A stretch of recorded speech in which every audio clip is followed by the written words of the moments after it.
시작하세요. 네, 여호수아서 요약입니다. 게오르그 헨첼이라고 하는 분인데 찾아보니까 독일의 카톨릭 신부시더라고요. 구약학 상당히 저명한 교수님으로 알려져 있습니다. 먼저 그 본문하고 사본 관련해서 조금 언급이 있는데 이 마소라 텍스트하고 70인역 사이에 이 상당한 그 차이를 좀 보인다고 합니다. 그래서 바티칸 사본을 가지고 비교를 해보면은 70인역은 이 히브리어 본문보다 좀 대체적으로 좀 4, 5% 짧고 어떤 부분은 또 조금 더 긴 부분도 있고 이런 이렇게 되어 있다고 그래요. 그러면서 이 짧은 어떤 사본 본문은 여호수아기의 그 어떤 예전 형태를 반영하는 것이 아니냐 뭐 그런 정도의 이야기를 하고 있습니다. 아무튼 이 히브리어 본문하고 70인역 사이에 상당한 분량에서의 차이가 있다는 점입니다. 그 다음에 구조가 3단계로 되어 있는데 첫째 부분은 땅을 정복하는 거, 그다음에 둘째 부분은 땅을 분배하는 거, 그리고 셋째 부분은 이제 여호수아의 고별사와 그 죽음에 관한 이야기 이렇게 되어 있습니다. 간단히 그 부분들을 보면은 처음에 그 땅을 정복하는 그 기사는 어, 하나님께서 여호수아에게 내리신 말씀으로 시작해서 가나안 서쪽 땅을 정복한 그쪽의 왕들 그리고 점령한 지역들을 열거하면서 마무리되는데 이 베냐민 지역을 처음에는 무대로 삼다가 후반부에는 남쪽과 북쪽으로 정복 활동이 확장되는 그런 방식으로 서술되고 있습니다. 여기에 나오는 여러 가지 이야기들이 원인담적인 성격을 갖고 있는데 대표적으로 오늘에 이르기까지라고 하는 그런 표현이 거기에 많이 들어갑니다. 그래서 길갈의 12돌 이야기, 여리고의 라합 집안 이야기, 아간의 그 돌무더기 죽음 이야기, 아이 성읍의 폐허 이야기, 기브온 사람들의 이야기, 마케다 동굴에 관한 이야기, 뭐 이런 이야기들이 그 현재 어떤 그 지명과 흔적들이 어떻게 생겨나게 되었는지를 설명하는 그런 기사들로 들어가 있습니다. 첫째 부분이 그런 땅 정복에 관한 것이고, 둘째 부분은 땅 분배인데, 그 요르단 동쪽을 할당받은 지파들, 어, 르우벤하고 갓 지파, 므낫세 반 지파죠. 그거를 제외하고 서쪽에서 이제 분배하는 과정, 뭐 이런 것이 기록되어 있고요. 그 다음에 이제 땅 분배 단계인데, 이렇게 제비를 뽑아가지고 땅을 할당하는 그런 방식을 사용하고 있습니다.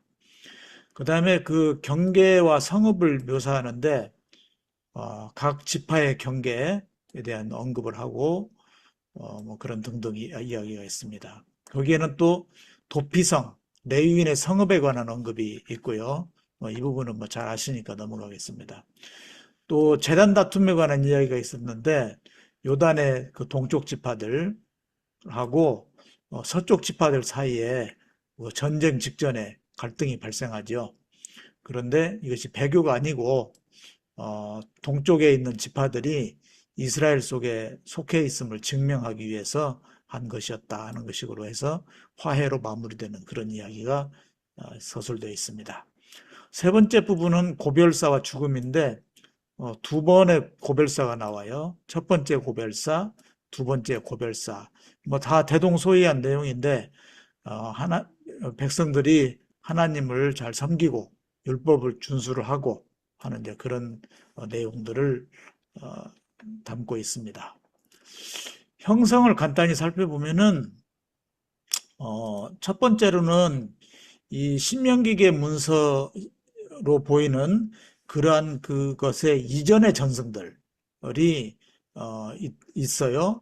그래서 여러 정복 기사들, 그다음에 정착한 담화들, 이것이 신명기계 편집가들이 손을 보기 전에 이미 개별적으로 어떤 전승들이 존재하고 있었는데 그것을 기초로 해가지고 그 전승들이 서술되어 있습니다.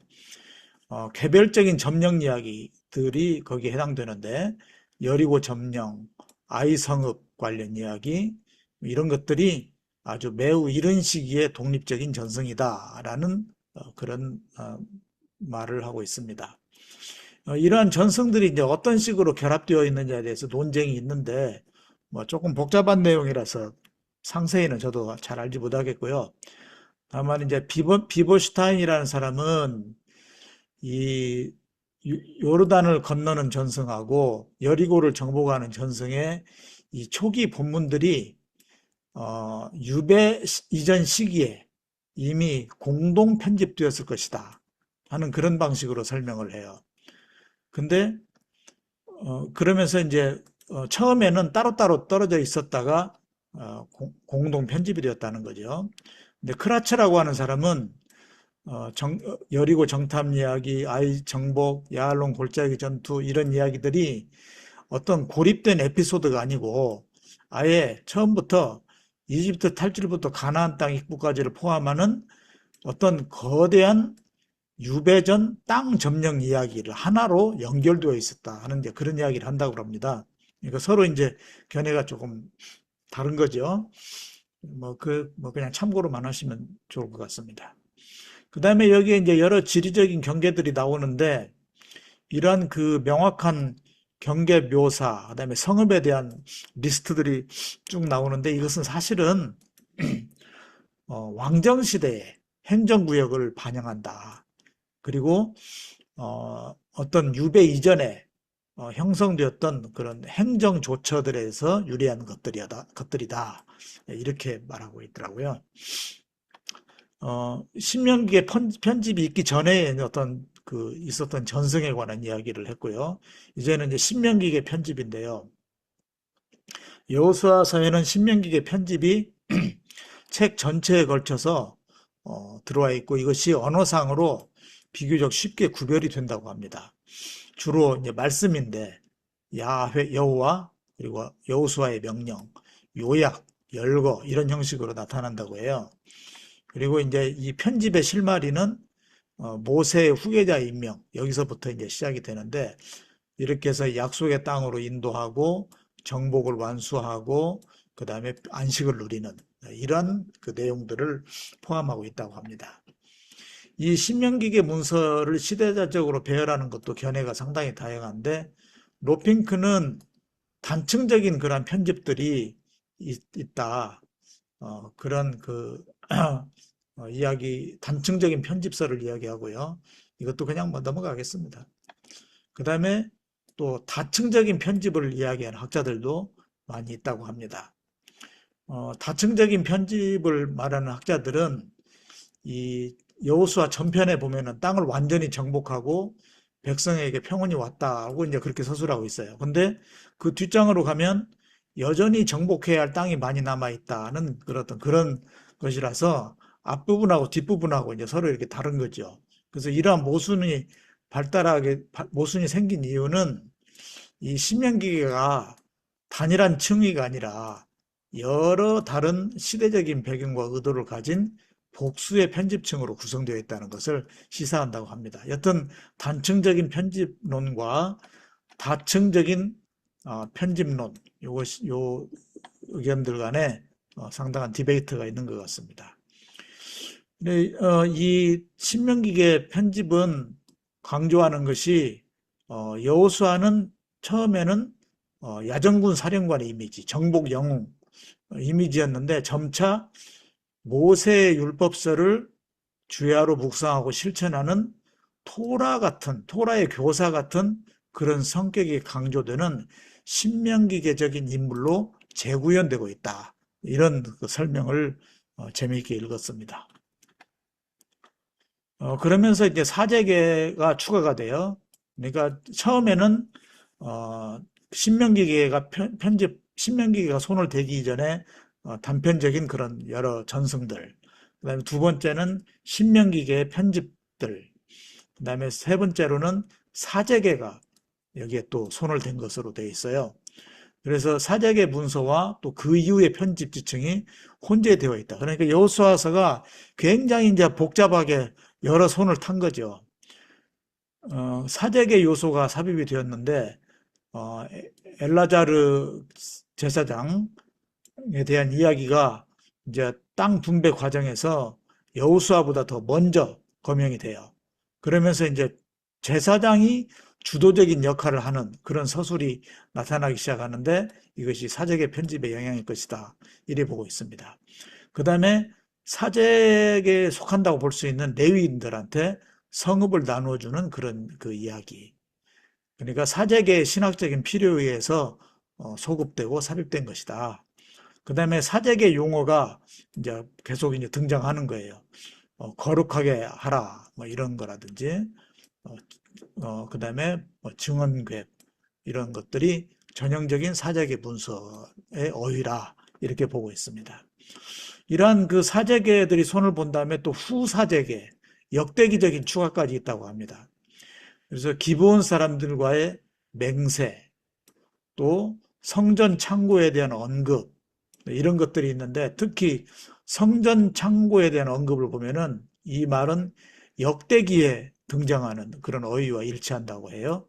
그래서 아마 사제계 편집보다도 훨씬 후대에 들어온 것이다. 이렇게 그 이야기하고요. 여기 빠졌는데 기브온 사람들의 맹세, 요 부분은 이게 페르시아 제국 치하에서 유다 공동체를 이끌던 사제와 족장 중심의 공동체 질서를 반영하는, 그러니까 공동체의 수장들이 맹세를 맺고 갈등을 조정하는 이런 장면이 후사제계의 어떤 그런 서술로 그렇게 보고 있습니다. 이제 마지막 부분, 세 번째 이제 신학 부분인데요. 첫 번째로는 땅은 하나님의 선물이다. 이것은 땅은 구원의 선물이다. 그래서 이렇게 정복 전쟁을 하고 했던 이런 것은 그곳의 주민을 절멸시키는 것이 아니라 하나님께서 그 땅을 선물로 주기 위한 것이었다. 그 다음에 땅은 상속재산의 의미를 갖는 것이었고, 그 다음에 사회적인 토대였다라고 하는 것입니다. 이 책에는 없는 이야기인데 제가 이제 누구한테 들었는데요.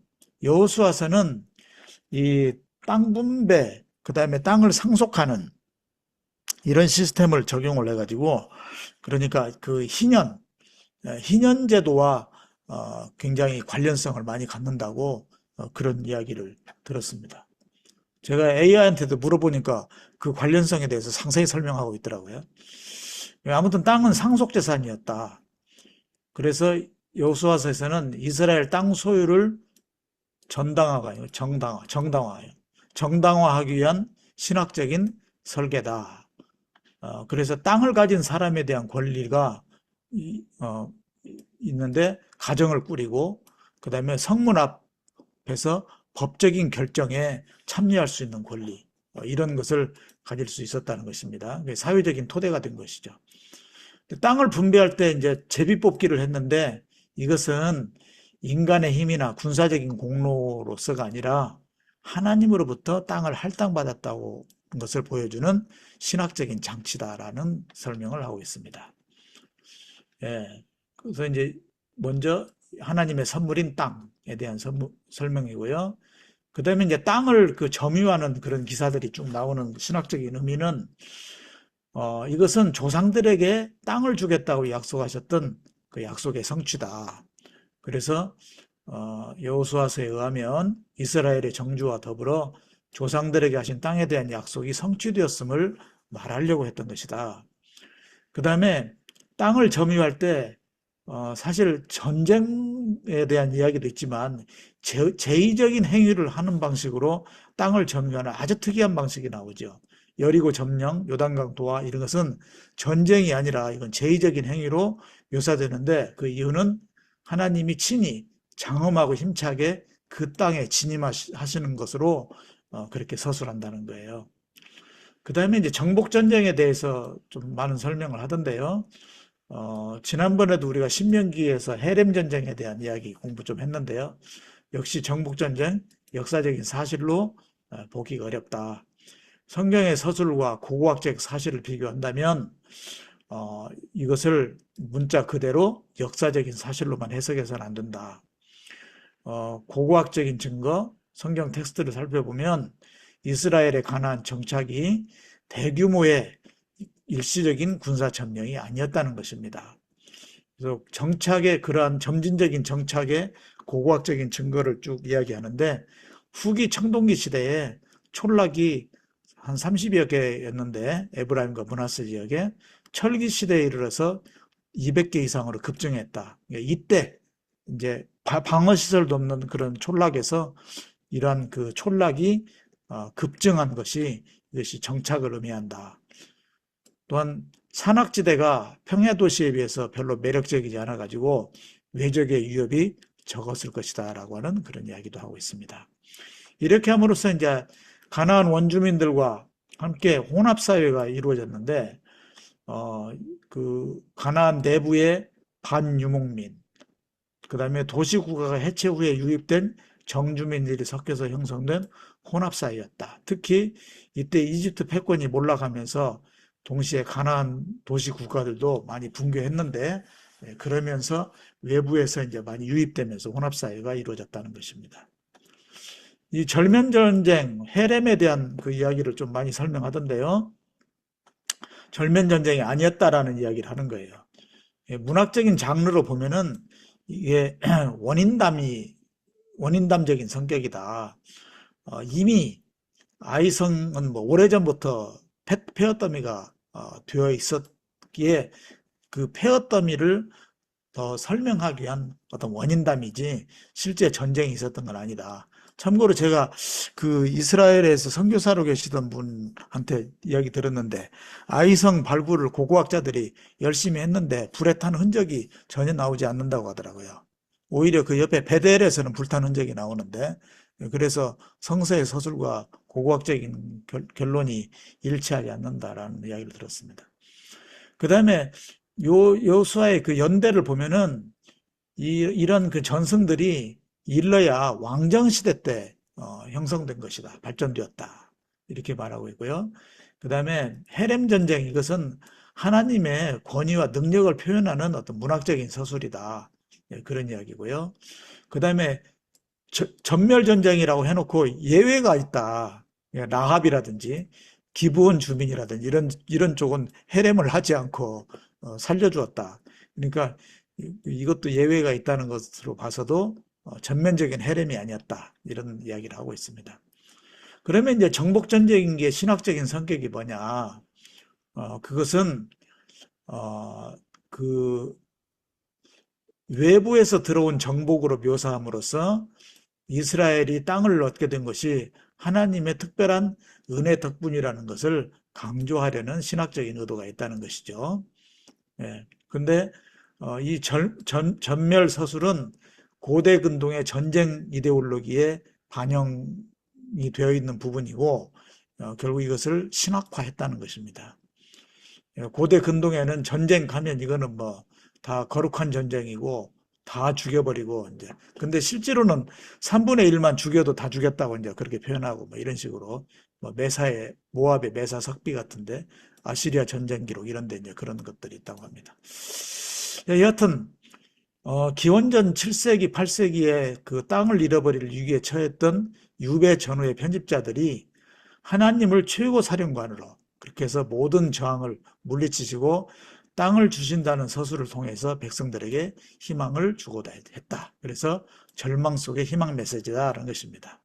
또 여호수아서에서는 자유와 책임에 대한 이야기를 하는데 이스라엘 백성이 그냥 수동적인 운명에 처한 것이 아니고 그 언약에 대한 결단, 그다음에 거기에 대한 책임을 요구받는 자유스러운 존재다는 것이에요.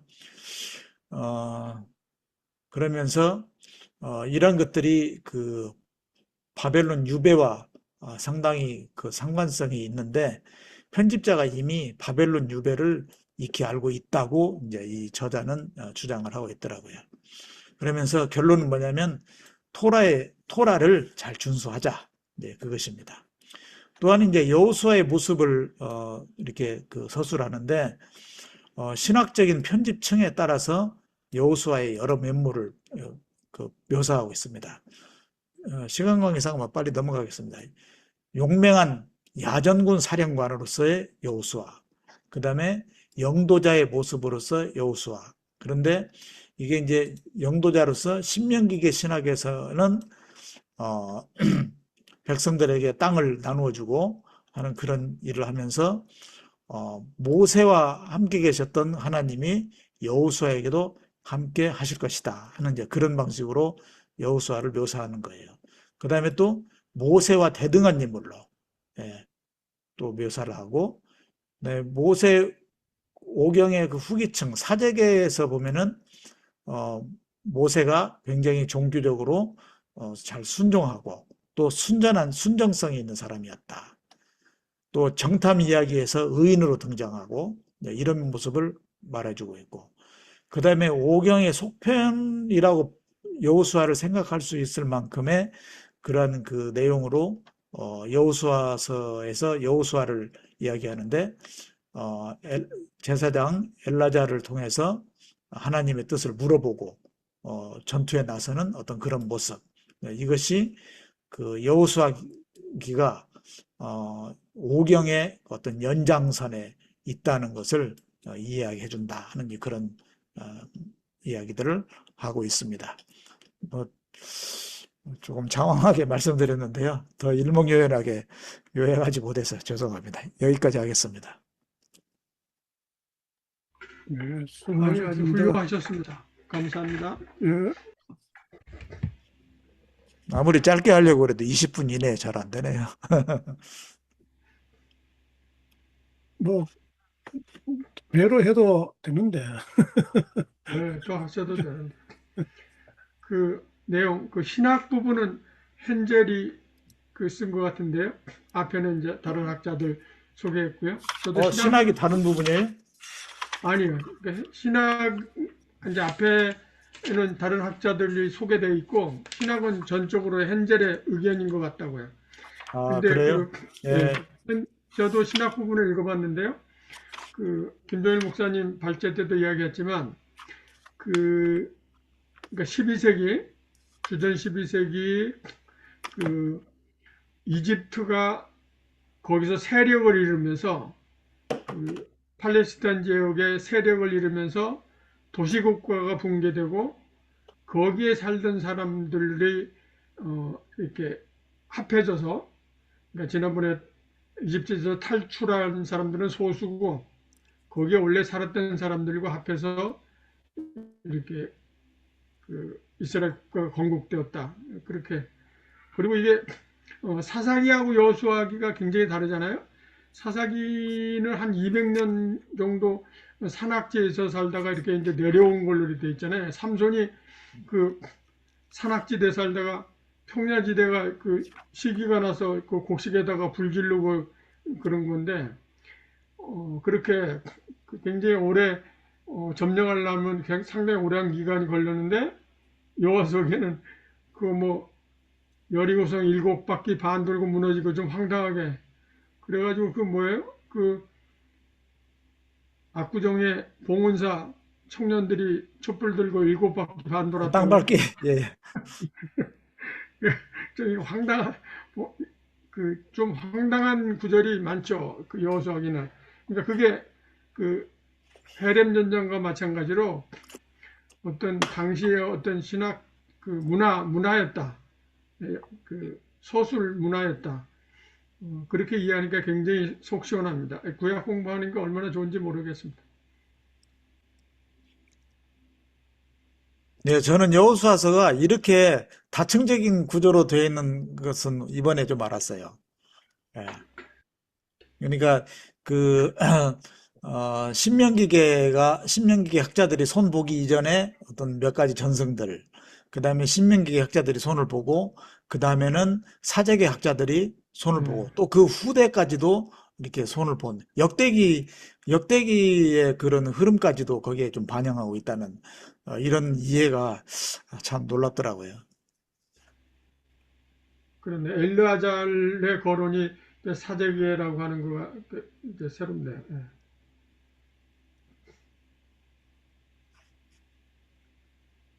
근데 이분들은 도대체 공부를 얼마나 많이 해서 이런 그 것들을 알아내는지 신기해요.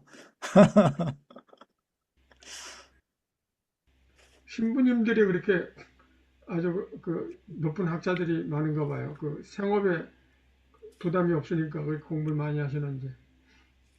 가족 근데 부양 업무도 없고 외롭고 심심하고 시간이 많으니까 연구할 기간이 확실히 많을 수도 있을 것 같아요. 공부밖에 더 재미가 있겠어요? 뭐 술, 담배는 뒤로 하지만 물론 가끔 바람 피우는 신부들도 있다고는 하지만 어쨌든 신부가 가진 장점 중에 하나가 시간이 많고 고독한 시간에 하여튼 그런데 뭐 여기 보니까 참고 문헌이 많이 나와요. 보니까 이미 수많은 연구사를 근거로 예, 자기가 하나 숟가락 얹은 것 같기는 한데 의외로 여기 pundu 출판사가 왜 여기서 나오나 했더니 신부님들의 기록이 많이 나오네요.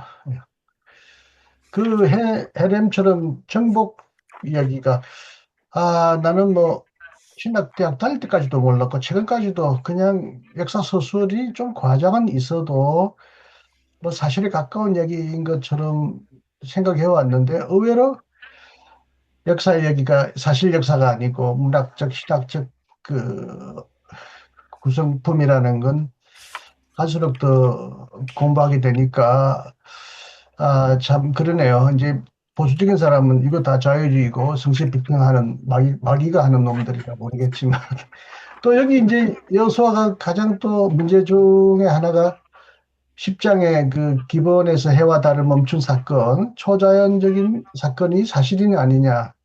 사실이라고 막 옛날에 뭐 어떤 사람들이 뭐 과학적으로 과거의 시간표를 거슬러 가보니까 그 시간 공백이 있었다. 옛날에 한때 그렇게 막 설명하는 사람이 있었는데 들어보셨죠? 예, 그게 유명한 그 거짓말 아닙니까? 거짓말이죠. 그러니까 나사에서 뭐 어떤 컴퓨터 뭐 저기로 해서 다 예, 해보니까 그 시간이 뭐 공백으로 나타나고 뭐 예수의 성리, 히스기야의 뭐 묻은 일이 옷도 다 가짜고. 그래서 제가 몇 재미나게 쳐보니까 야살의 고대 이스라엘의 시가집인 야살의 책에서 인용한 시적인 표현이다. 물론 이제 초자연적인 사건이라고 믿는 보수적인 사람도 있고 또 과학적으로 설명해 보려고 일식이 일어났다. 빛의 굴절이 일어났다. 혹은 심리적으로 뭔가 시간이 오래 간 것 같아. 전쟁하고 나니까 길어진 것 같아. 이 심리적인 해석, 여기에 대한 해석도 아주 여러 가지네요. 근데 평신도들에게 이런 걸 알려줄 수 있는 용기 있는 목사나 설교할 때 이거 사실은 아닌데 이렇게 시적으로 표현한 거야 라고 감히 교인들에게 설교할 수 있는 용기가 있는 목사가 있을까? 네, 예, 여기 비슷하게 있습니다. 얘기합니다. 여기 있습니다. 저도 비슷하게 얘기합니다.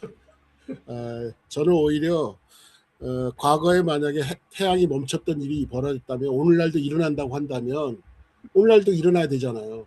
이건 오늘날도 만약 일어난다면 어떤 일이 벌어질까? 다 망하는 거 아닙니까? 근데 그런 걸 자꾸만 받아들이려고 하는 것 자체가 좀 문제인데 저는 오늘 또 다른 측면에서 한번 질문을 하고 싶은 게 계속 우리가 이제 칭의 얘기하고 편집 얘기하고 하는 게 이런 모습들이 다 어떻게 보면 우리가 과학에서 이제 퇴저감층을 갖다가 이렇게 발견하면서 역사의 칭의를 분석해주는 그런 기법들이 이제 우리 문서에도 도입이 되고 있거든요. 그래서 편집 비평이 굉장히 활발하게 왔고 그랬는데 저는 과연 그것이 이제 우리 뭐 학자들이 하는 것까지는 제가 또 괜찮은데 참 지금 오늘도 우리가 그 많은 얘기를 했지만 그것이 인사이트가 주는 그러니까 우리가 뭐냐면 역사적인 통시적인 비평은 참 좋은데 이상하게 다 공시적인 것은 잘 안 해요. 이분도 사실은 이제 보니까 이제 그 5경과 이제 6경, 7경, 8경, 9경까지 그래서 뭐 역사서까지 다 같이 인정을 하는 것 같아요. 신명기 역사가를 다 연결고리로 이렇게 보시려고 하는 분인 것 같은데 근데 그러려고 한다면은 이 문헌에서 그것을 좀 봐줘야 되는데 어떤 자질구질한 그 층 말고 이게 전체적으로 이렇게 가는 그 흐름이 좀 있었으면 참 좋겠는데 제가 이제 우리가 학구적인 모임들에서는 이 공시적인 연구에 좀 약하다는 저는 생각이 들어요. 그것이 어떻게 보면은 뭐랄까 그 강함을 잘 안 주는 것 같아요. 근데 보수적인 사람들은 어찌든 간에 우리 현장도 역시 교회도 다 보수적인 신앙 속에서 우리가 다 잘하지 않았습니까? 어떻게 보면. 근데 그들에게 뭔가를 얘기하려면 본문으로 어쨌든 간에 얘기를 해야 된다라고 하는 저는 한계를 조금 우리는 좀 생각해야 되지 않겠는가 하는 생각이 듭니다. 그래서 그 다층이 있다라고 하는 것이 우리에게 주는 바가 난 별로 없는 것 같아요. 그래서 그런 점이 참 어떻게 보면 약간 그런 생각이 듭니다. 저도 이제 이걸 읽고 그다음에 또 이제 오늘 또 우리 김 목사가 이제 요약해서 이제 정리하는 걸 들으면서 이게 나도 뭐 여호수아가 뭐 이 정도로 이 뭐라 해야 되겠나 좀 여러 정의가 있고 뭐 편집이 되고 하는 이런 것도 뭐 저도 여기 이제 처음 알았는데 이거를 저는 뭐 지금 목회를 안 하니까 이제 크게 이제 고민할 건 아니지만 이걸 이제 설교를 한다 했을 때 이거를 어느 정도로 그걸 성도들한테 이야기를 하고 또 거기에서 우리 신학적인 어떤 내용들을 또 이야기를 하고 그것을 우리에게 이제 적용하는 이런 그 작업이 있어야 되는데 이게 뭐 이 정도로 이렇게 돼 있다 하면은 이거는 진짜 이게 설교를 할 수 있겠나 이런 회의적인 생각까지 드는 거예요. 그래서 지금 임 목사가 이야기하신 거하고 다 이제 좀 통하는 이야기인데 그러니까 이게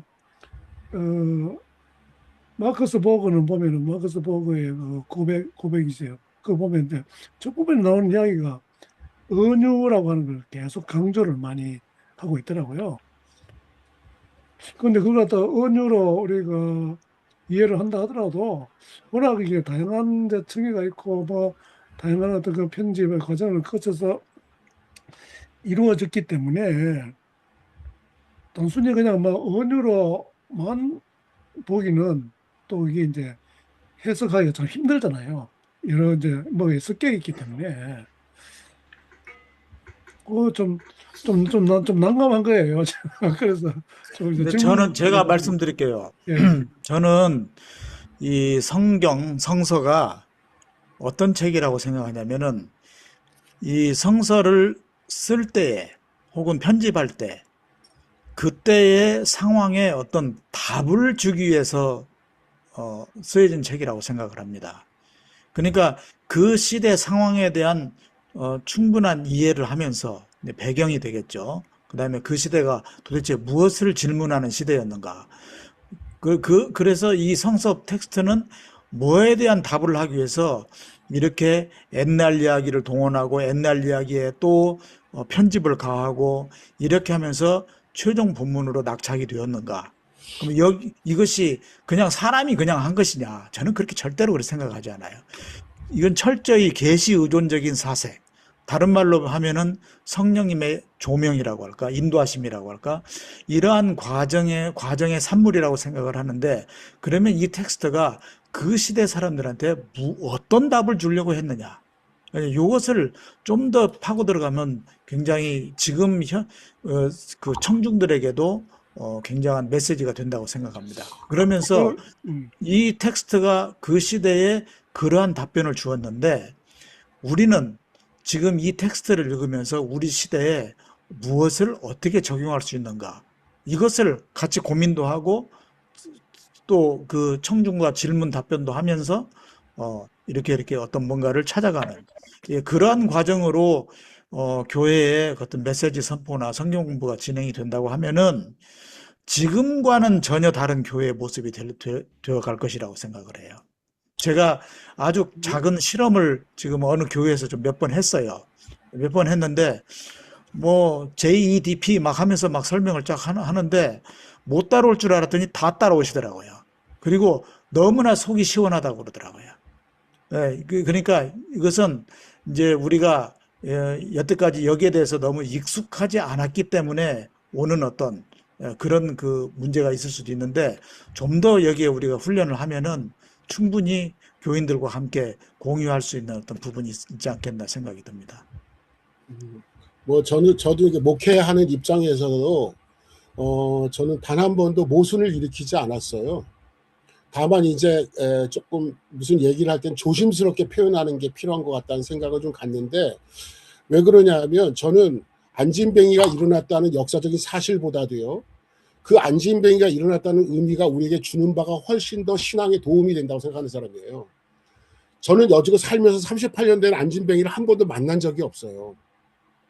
그러니까 많은 사람들이 오히려 그 안진뱅이가 나일 수 있다라고 할 때는 오히려 그 은혜 있는 그것도 복음의 메시지가 갈 수 있는데, 그것을 어떤 기적적인 사건으로만 얘기하면 그것은 하나님의 역사는 놀랍고 예수님은 놀랍다고 말을 할지언정 나와는 그렇게 아무 관계 없어요. 반대가 된다는 거죠. 예, so 그런 what? 그래서 어떻게, 그래서 그런 측면에서 저는 예. 오히려 아까도 얘기했지만 이 문서가 신학화된 문서라고 했다면 전달을 신학화된 그 내용을 하면 되는 거죠. 맞습니다. 저 그렇게 생각합니다. 그런 의미에서 좋다고 생각하고, 다만 이제 편집층에서 밝혀냈던 역사들을 그냥 우리가 받아들이면 어느 정도 받아들이면서 또 틀릴 수도 있고 또 헷갈릴 수도 있지만, 그러나 아까 그 아인스 견투라든지 뭐 땅밟기 같은, 아니 세상에 올바른 신앙을 가진 사람이냐면 어디 무너져라고 돌면은 무너지는 걸 믿는 게, 그거는요 조금만 생각만 있어도 그거는 비정상적이라는 걸 알지 않을까요?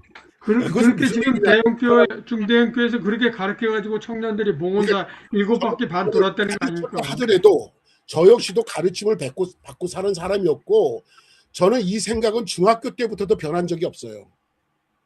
저는 여러분들 혹시 모르겠지만 입신을 해보셨습니까? 입신이라는 거. 저는 입신도 했고요. 저는 초등학교, 중학교 때 그런 걸 다 은사체험을 웬만한 건 다 경험했어요. 그런데 삼각산 기도파고요. 그런데 제가 느끼는 건 뭐냐면, 그러세요? 저는 저희 어머니가 워낙, 그래서 제가 원래 신학을 안 하려고 했다가 우리 어머니의 서원 기도에 순종하는 마음으로 제가 간 게 이제 신학교인데, 제가 뭘 느끼느냐 하면 그렇게 은혜파인 사람들이 구역 예배를 끝나고 나면요 싸워요.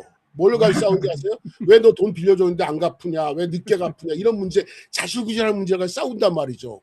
그럼 그 얘기 무슨 얘기냐면, 그런 은혜를 안 받아도 좀 안 싸우고 좀 교양 있게 할 수도 있는데 하는 생각이 전 어린 시절부터 있었거든요.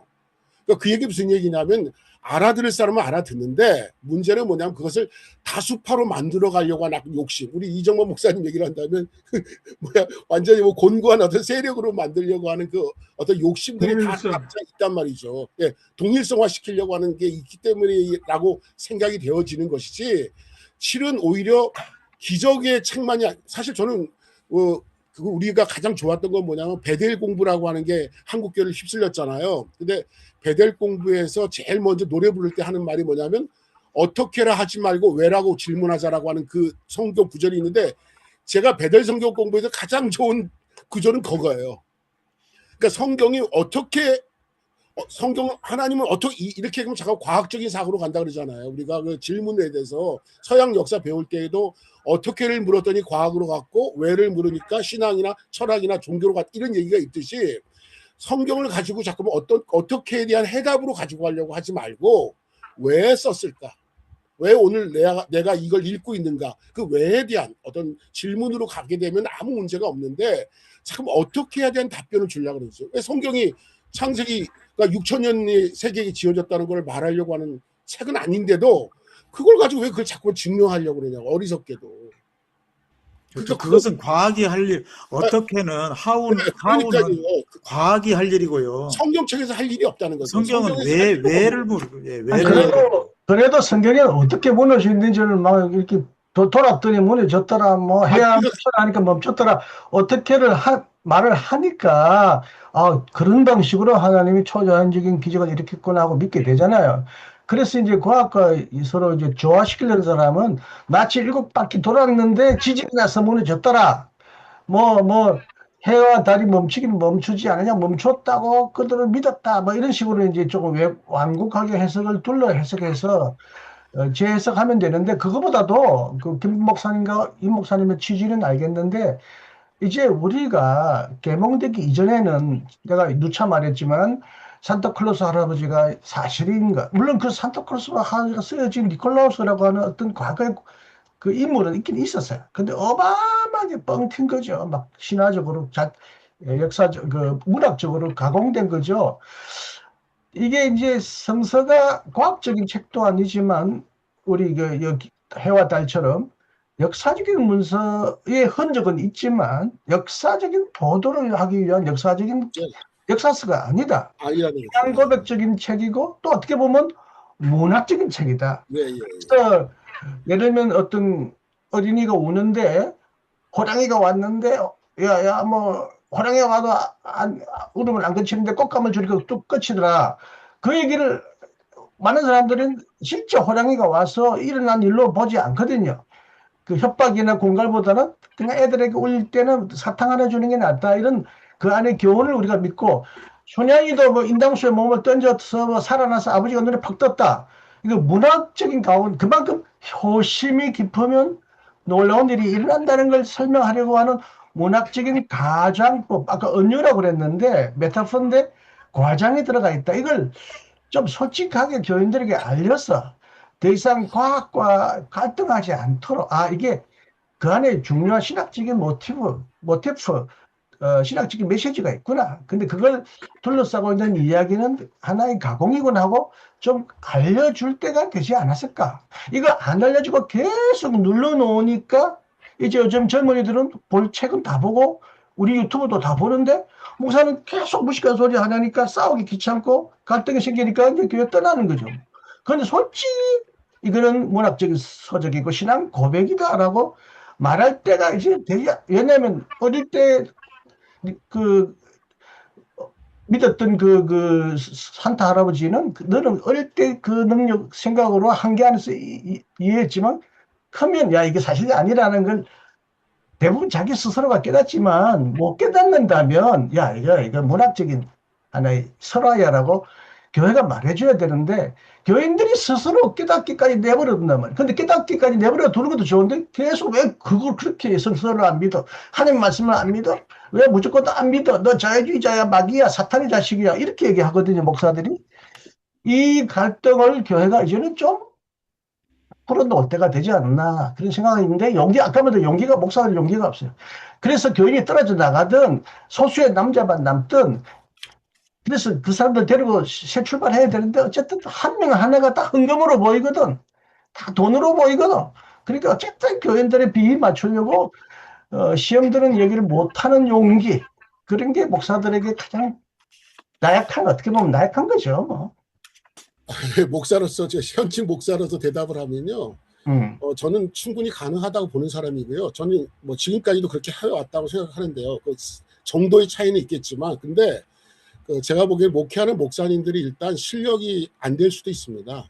이런 책은 안 그게 보니까 문제가 아니라 실력이 안 될 수도 이런 있고, 걸 눈이 뜨지도 않죠. 그리고 또 하나는 뭐냐면 그 과거 제가 신학교 다녔을 때가 제가 79학번인데 그때하고 지금을 비교해 보면 이제 공부 자체를 안 하려고 하는 것 같아요. 제가 보기에 지금 젊은 사람들은 어떻게든지 성공하고 어떻게든지 번영하려고 하는 게 더 팽배히 더 깔려가서 맞아요. 그래서 저는 희망이 없다라고 생각하는 거지 적게 작게 하는 사람들은 하는 것 같고요. 그런데 문제는 뭐냐면 그런 분들이 했을 때 제가 제 나름대로의 경험으로는 뭘 해야 되냐면은 본문에 대한 이해가 좀 더 확실해야 된다. 그 본문을 약간 제가 요리를 좀 할 수 있을 때 그 메시지가 나오는데 사실 그걸 못 하니까 그거 하기가 어렵지 않습니까? 그러니까 그게 쉽지가 않거든요. 근데 그게 어려우니까 자꾸만 딴 길로 빠지는 게 아닌가 그런 생각이 들어요. 그래서 적지만은 본문과 씨름하는 시간들을 전 키워가면 왜냐면 거기서 얻어지는 게 자기가 그걸 얻으면 하고 싶은 마음이 생기겠죠. 근데 문제는 자기가 하고 싶은 말이 없는데 어떻게 하겠어요. 저는 그렇게 해서 그 불가능한 것도 아닌데 시대가 그걸 요구하지 않는 면도 있지만 조금씩 시도를 하면 되죠. 근데 문제는 본인들도 그럴 의사도 없기도 하지만 어떤 실력이라든지 책이라든지 읽는 어떤 그 한계가 좀 있는 것도 있겠다. 뭐 복합적인 요인이 있다고 생각을 합니다. 네. 아까 이제 그 김 목사가 이야기하는 데가 이제 들으면서 드는 생각은 그 이제 맞는 이야기인데 그 당시에 그 사람 이제 이제 여호수아서를 이제 여러 이제 어떤 그 소스가 있어가지고 이제 그걸 가지고 이제 결국 이제 우리에게 이제 주어졌는데, 그러면은 그때 어떤 그 쉽게 이야기하면 컨텍스트를 해야 되겠나? 어떤 그 컨텍스트가 어땠는가 하는 것을 우리가 찾아내야 되는데, 그게 지금 이제 고대 문서 같은 경우에 그게 진짜 그 가능할까? 그러니까 뭐냐면 어떤 그런 뭔가 이렇게 확실한 어떤 그 근거가 있어야 그에 대해서 이렇게 저렇게 이제 다양하게 이제 보는 관점에서 이런 이야기도 있고 저런 이야기도 있고 이제 그런 기록이 다양하게 이제 보는 사람에 따라서 이제 남아 있을 수 있는데 그걸 후대에서 그것을 이제 또 종합해 가지고 또 평가해 가지고 신학적인 어떤 그 내용들을 담아 가지고 우리에게 전수되었다 이렇게 이해를 한다면 그 어떤 일이 일어났다고 하는 그거에 대해서 정확한 이제 그것을 우리가 알아내기가 너무 힘들지 않겠나. 예, 그거만 그래서 알면은 그거만 알면은 지금 이야기한 거 그 뭐 그렇게 어려운 문제는 아니라고 예, 생각하거든요. 그래서 이제 김근주 교수 늘 하는 이야기가 잔머리라고 하잖아요. 잔머리를 굴려보면 이러이러했을 것 같다. 그 시대에 이러이러한 것이 문제가 됐을 것 같고 성서는 이러이러해서 이렇게 쓰여진 것 같다. 잔머리라고 이야기해요. 자기는 구약 신학자, 구약 학자로서의 잔머리를 굴려서 이야기를 하는데 그것이 여러분들한테 그것이 호소력이 있고 이해가 되면 다행이고 이해가 안 되면 또 어쩔 수 없다. 그러나 여태 그 잔머리가 나 혼자만의 잔머리가 아니고 내노라 하는 성경을 열심히 공부하는 사람들이 그래도 연구해서 어느 정도까지 이렇게 의견이 모아진 것들이다. 이렇게 그 정도만 해도 거의 이 아주 고대의 문헌을 이만큼이라도 알아내는 거는 대단한 거 아닙니까? 저는 그렇게 생각합니다. 지금 예. 김도일 목사님 그 얘기가 이 hencher의 신학 부분에 뭐라고 돼 있냐면요. 여호수아기 외부 침입 전쟁이 아니라 그래요. 외부에서 그렇게 정복 전쟁이 아니에요. 예, 아니라고 하죠. 예. 이게 얼마나 대단한 서술이에요. 여호수아가 이렇게 쳐들어간 게 아니라는 거예요. 그 안에서 뭐가 일어난 걸 이제 쳐들어간 걸로 그때 문학 표현을 했다는 거죠. 그 상황에 그게 필요해서 하나님의 절대 뭐 이런 게 필요했어요. 땅을 선물로 받았다라고 하는 그게 필요해서 그걸 이제 문학적 표현을 이렇게 했다 한 거. 이렇게 hencher이 연구해서 이제 우리가 받아들이는데 아까 이신공 교수님 그 말씀하신 거 전적으로 동의하는데요. 지금 그 얘기를 들으니까 저 신학생 때 교수님이 뭐라 그랬냐면 여기 두 분 의사 계시지만 야 의사가 치료할 때 뭐 수술한 내용을 뭐 칼로 뭐 몇 센치 찍고 뭐 어딜 찍고 다 말해주냐 그렇게 말 안 해주고 그냥 낫게 해주는 거 아니냐 그러니까 여러분도 여기서 공부한 거 다 말하려고 들지 말라 그러면 오히려 상처받는다 그러면서 가르치더라고요. 근데 사실 그 요단강 건너간 기적이나 그 여리고성 무너진 거 해와 달을 멈춘 기적을 사실로 믿는 사람도 아까 말도 오늘 우리 시대에 막 홍수가 나는데 이거 내가 익사되게 주었어. 야 여호와처럼 물아 갈라지라 이렇게 외치면 갈라진다. 야 어떤 장벽이 있는데 가서 뺑뺑 돌다가 소리치면 장벽이 무너진다. 실제 아까 말도 뭐 땅밟기 그 보물사 그 얘기가 있긴 있는데 그건 일종의 쇼지. 진짜 그렇게 하면 보물사가 무너진다고 진짜 속으로 믿는 사람이 몇이나 될까? 하나의 과시고 흥미고 놀이고 게임이고 하나의 그 홍보, 자기 교회 홍보지. 그래서 그걸 사실로 믿어도 실제적으로 오늘 우리 시대에 적용 안 한다고. 진짜 그러면 여호수아처럼 뭐 신약에는 뭐 겨자씨만한 믿음만 있으면 산을 옮긴다는데 야 옮겨라 귀찮은데 뭐 불도저 불러가지고 저기 무거운 산을 돈을 수억을 들여서 옮겨요? 근데 실제적으로 믿음으로 산을 옮겨라 강화 갈라지라 하는 교인들을 본 적이 없어요. 그러니까 그렇다면 현실에 적용 안 되는 건데 과거에는 일어났어. 그냥 일어났다니까 일어난 거지 뭐 이렇게 하고 그냥 과거의 사건으로 치부하니까 아까 말들 임 목사님 말대로 나와 아무 상관없는 것이 되죠 뭐.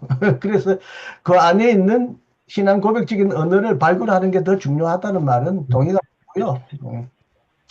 그래서 성경 공부할 때 저는 시작부터가 저는 이제 그 로핑크가 쓴 책에 이게 성도 해석할 때 하는 그 책이 하나 있거든요. 분도에서 많이 크게 나온 거. 그래서 신학교 예수의 비유는 어떻게 해석할 것인가 그책 아닌가? 예수의 예, 비유. 그걸 겁니다. 거기 네. 보면 앞에 보면 이제 신앙 고백적인 글이라고 하는 이야기를 하면서 얘기를 하는 글이 있어요. 그럴 때 그러니까 성경할 때 워밍업을 좀 잘해야 된다고 생각하는 게 있습니다. 아까 얘기했지만 성경은 역사서가 아니다. 아까 이 교수님도 말씀하셨지만 신앙 고백서라고 하는 고백서라고 하는 측면에서 봐야지. 그래서 로핑크가 그때 얘기할 때 그런 얘기를 했어요. 어떤 사람이 사랑 고백을 하는데 내가 너를 사랑한다 그러면 우리는 그 고백의 글이라고 읽을 때는 그럼 어떻게 돼야 되느냐? 아, 저 사람이 나를 사랑하고 있구나. 정보 입력 이렇게 된다는 게 아니라 그러니까 그게 고백의 언어이면 나도 너를 사랑해 이렇게 나와야 그게 고백의 언어를 이해한 거라고 하는 얘기를 하거든요. 그러니까 문장마다 언어마다 그것에 대한 특성이 다 다르기 때문에 그것들을 이해할 수 있는 어떤 그 교양이나 어떤 그 지식을 조금 쌓아갈 수 있어야 되는데 우리는 너무 그냥 날로 먹으려고 그러잖아요. 그러니까 성경을 몇 번 읽는 것이 더 중요했고 뭐 성경 많이 읽는 거 나쁘다는 얘기를 하는 게 아니라 읽는 초점에 너무 두는 게 있다는 거죠. 그래서 제가 오히려 거꾸로 질문을 바꿉니다. 오히려 성경 구절이 너를 변화시킨 구절 한 절이라도 있느냐 아니면 네가 한 절에 얼마나 많은 시간을 투여해서 생각하고 묵상했느냐. 저는 오히려 어떤 면에서 보면 한 절이라도 제대로 알면 그게 더 소중하고 귀하다라고 하는 생각이 들 때도 있거든요. 그러니까 오늘 이런 공부를 통해서 아까 이 역사적인 그 연구가들이 해놓았던 그 엄청난 업적들을 그냥 우리가 어느 정도 뭐 반대할 능력이 없으니까요. 아, 여리고성 그렇게 된 거구나, 그렇게 된 거구나. 너무 귀한 게 깨달았으면 그걸 이제 메시지화 할 때 이거를 그냥 직원을 쏟으면 안 됩니다. 제가 봤을 때. 왜냐하면 제가 한때 해방신앙 얘기를 할 때 그 80년도에 우리 대학부에서 제가 신학교 3학년 때 우리 대학부를 사람이 가르칠 사람에서 지도하면서 했는데 어떤 친구가 해방신학을 발표하겠다 그러는 거예요. 그래서 저도 그때 이제 해방신학도 읽어보면서 많이 그때 판금서적인 읽으면서 했는데 제가 그때 막았어요. 네가 해방신학이 대학부 그 회의지에서 만들어가지고 쏘면 이것으로 인해서 올 어떤 그 결과물을 넌 이해할 수 있겠냐. 그 정도로 감당을 하실 정도 네가 소신이 있다면 쓰지만 그냥 겉멋에 들어서 쓰는 것은 나는 원하지 않는다. 그렇게 얘기해서 그때 안 쓰게 했던 기억이 있거든요. 그러니까 무슨 얘기냐면 그런 이야기를 할 때는 현재 시대가 받아들일 수 있는지 받아들일 수 없는지 이런 것도 좀 배려하면서 초등학교 1학년이면 1학년의 언어로 얘기하려고 해야 되고 중학생이 되면 그때 좀 풀고 이런 그 어떤 그 커뮤니케이션의 어떤 그 묘사가 좀 기술이 좀 필요하지 않겠나. 그런 게 좀 생각이 눈높이를 잘 해야 됩니다. 네, 눈높이가 필요합니다. 그래서 예, 그 눈높이 안 하면은 잘못하면 소화불량증 걸려가지고 저도 서울시대 강의하면서 워밍업을 제대로 안 하고 하잖아요. 그럼 꼭 탈이 납니다. 근데 네. 교수님들이 탈이 날 때는 별 문제가 없는데요. 시간 강사들 탈나면 끝나죠, 뭐. 쫓겨나버리지. 그러니까요. 그게 워밍업이 필요해요. 그러니까 그 어떤 언어. 그래서 저는 커리큘럼이 굉장히 중요하다고 생각하는 이유가 뭐냐면 1년 차이에는 요 정도만, 2년 차이는 요 정도 이게 좀 있었으면 좋겠다. 어느 크게는 아니라 하더라도 그게 좀 필요하다라는 생각은 좀 듭니다. 그리고 그걸 지혜롭게 이제 해야 돼요.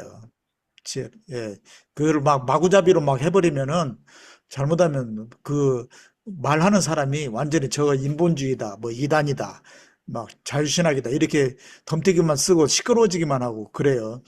제가 옛날에 교회 다닐 때 청년부에서 그 프린스톤 나온 어떤 전도사님이 뭐 그런 식으로 말을 해가지고 첫 강의에 그 중간에서 쫓겨나 버렸어요. 그러니까 충분한 선 이해를 시켜가면서 이 구절이 어떤 의미가 있고 요거는 어떻고 하면서 쫙 이렇게 하면서 이렇게 잘 따라오게 하면서 착 해야지 팍 갖다 대면은 뭐 큰일 나죠. 더군다나 교회 그런 보수적인 분위기에서. 근데 오늘 우리가 이 여호수아 이 텍스트에는 뭐 거의 없는 이야기입니다만은 그 희년 관련해서 여호수아기를 새롭게 스타디하는 그런 분들이 꽤 있다고 하더라고요. 그러니까 이게 이제 땅을 분배하는 거잖아요. 근데 이스라엘이 옛날에 그렇게 왕국 시대 때도 그렇게 땅을 분배하고 그런 것은 거의 좀 잘 없었다고 하더라고요. 한 번도 없었다 그러더라고요, 역사적으로. 예. 그래서 아예 희년 제도 자체를 시행을 하질 않았다고 그래요. 안식년까지는 했는데 안식년까지는 행한 흔적이 좀 있는데 희년은 결국 기본적으로 땅 분배가 전제되는 거기 때문에 그것이 안 돼 있어서 땅 분배가 안 돼 있어서 희년을 시행하지는 않았다 이러더라고요. 근데 그 포로기를 거치면서 우리가 귀환하면은 우리 귀환 공동체가 어떤 나라를 건설하고 살 것인가에 대한 그 고민들을 하는데 그 흔적이 저는 성서 도처에 그 있다고 생각해요. 예를 들면은 요셉 이야기를 보면은 이렇게 다 국유화를 해요. 왕실이 다 이제 땅을 사들여 가지고 그거를 이제 소장료로 5분의 1을 받아 가지고 하는 그런 방식으로 이렇게 토지 문제를 이야기를 하고요. 그다음에 레위기 29장입니까? 15장입니까? 거기 보면은 땅을 이제 지파별로 다 분배해 가지고 희년을 시행하는 이제 이런 방식으로 그렇게 되어 있고요. 여호수아기에도 지파별로 분배하는 걸로 되어 있고. 근데 저 에스겔서에 보면은 그 땅 분배 방식이 나오는데 그거 좀 틀려요. 거기는 왕한테도 땅을 주라 돼 있어요. 왕하고 제사장, 레위인한테도 땅을 주고 그리고 일반 백성들한테도 땅을 주라. 이런 식으로 제가 땅을 분배하긴 하는데 분배하는 방식이 조금 이렇게 다른 거예요. 그래서 저는 이제 이걸 또 어떻게 생각하냐면 그 유배기 때 이 땅 분배 이 문제에 대해서 여러 그 신학자들이 고민들을 많이 했구나. 그래서 에스겔은 이렇게 이야기하고 또 어떤 그 학자들은 또 이렇게 이야기하고 또 요셉 이야기를 쓰는 학자는 또 이런 식으로 이야기하고 하면서 적어도 땅 분배 문제에 대해서 상당히 고민들을 했구나 하는 그런 생각이 드는 거예요. 그런데 이제 신약에 와서는 예수님이 이 그 희년의 정신을 또 이렇게 예수님의 하나님 나라 운동의 어떤 근간으로 삼아서 이게 말씀을 하시는 그런 텍스트가 있는데 역시 땅 분배와 관련해서 그 희년 이런 등등의 그런 제도나 정신이 성서에 굉장히 중요한 고민거리이기도 했고 또 중요한 어떤 기본이 되는 것이었구나. 그렇다면 지금 우리 시대에는 우리가 자본주의 사회를 살고 있지만 여기서 이런 문제들을 어떻게 고민하고 어떤 답을 제시해야 될까 이런 것이 우리한테 숙제로 다가오더라고요.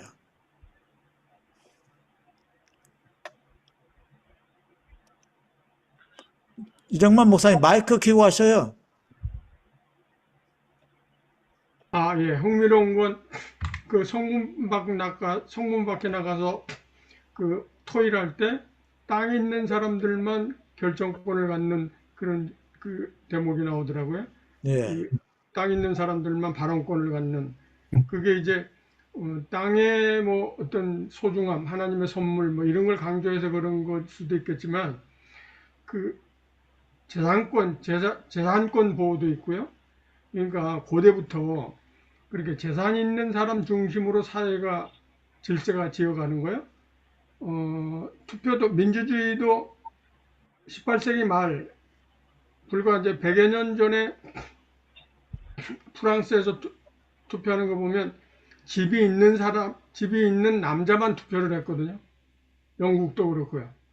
그러다가 이제 여자도 뭐 지금은 뭐 재산과 상관없이 투표하지만 이게 고대부터 내려온 어떤 재산에 대한 그런 게 여호수아에도 있는 걸 좀 흥미로웠습니다. 그러니까 이제 땅을 분배를 했기 때문에 땅을 이제 무상으로 분배했지 않습니까? 제비 뽑아가지고. 그러니까 이거는 땅을 내 돈을 주고 내 돈 내 산이 아니기 때문에 또 이제 개념은 좀 다르다고 보는데요. 땅을 가진 사람은 말하자면 기업을 이어받은 사람이죠. 기업을 이어받은 어떤 그 가문의 이제 대표격이 되는 그런 사람. 그러니까 룻기에도 보면은 보아스가 이제 그 땅을 가지고 있는 사람이고 그렇게 해서 성문에서 또 이렇게 서로 그 어떤 회의를 해가지고 어떤 문제를 결정하고 이렇게 하지 않습니까? 그러니까 그 당시에 땅을 못 받은 사람은 레위인하고 그 고아와 나그네 사회적인 약자들이 이제 땅을 못 받은 사람이니까 그런 사람들은 기업을 이어갈 수 있는 어떤 그런 위치가 아니었기 때문에 그 성문의 그 회의에 참여하지 않았던 것 같아요. 그래서 어떤 뭐 가졌느냐 못 가졌느냐의 차별을 둔다기보다는 원래부터 땅은 이제 누구한테만 주라 이렇게 되어 있었기 때문에 이제 그랬던 것 아닌가 싶은 생각이 듭니다. 근데 요즘에 이 희년 운동을 하시는 분들 중에 일부 조금 문자주의적인 분들은 말하자면 지금 그런 식으로 땅 분배해야 된다. 예, 뭐 토지 공영제 뭐 그런 등등의 이야기를 하면서 좀 상당히 과격한 이야기를 하는데요. 이 시대에 이제 우리나라도 지금 부동산 문제가 얼마나 지금 심각한 문제입니까? 그 지금 2030은 부동산 문제 때문에 막 뭐 지금 다들 쩔쩔매고 이제 이런 상황인데 여기에 대해서 과연 교회가 뭔가 조금이라도 답을 제시할 수 있는 그런 능력이 되는가? 그런 그 회의감마저 들어요. 왜냐면은 도대체 뭐 그 희년에 대한 이해도 없는 데다가 이런 그 땅 분배, 이 땅 분배를 기본으로 한 경제 시스템, 이런 거에 대한 이해 자체가 너무나 부족하기 때문에 교회의 메시지가 자꾸 그 현실의 문제와는 동떨어진 어떤 그런 이야기들만 하는 거 아닌가 생각이 들기도 합니다. 교회가 앞장서서 뭐 부동산 투기하고 하는 거 아니에요. 그러니까 네. 엄청나게 부동산 사들여가지고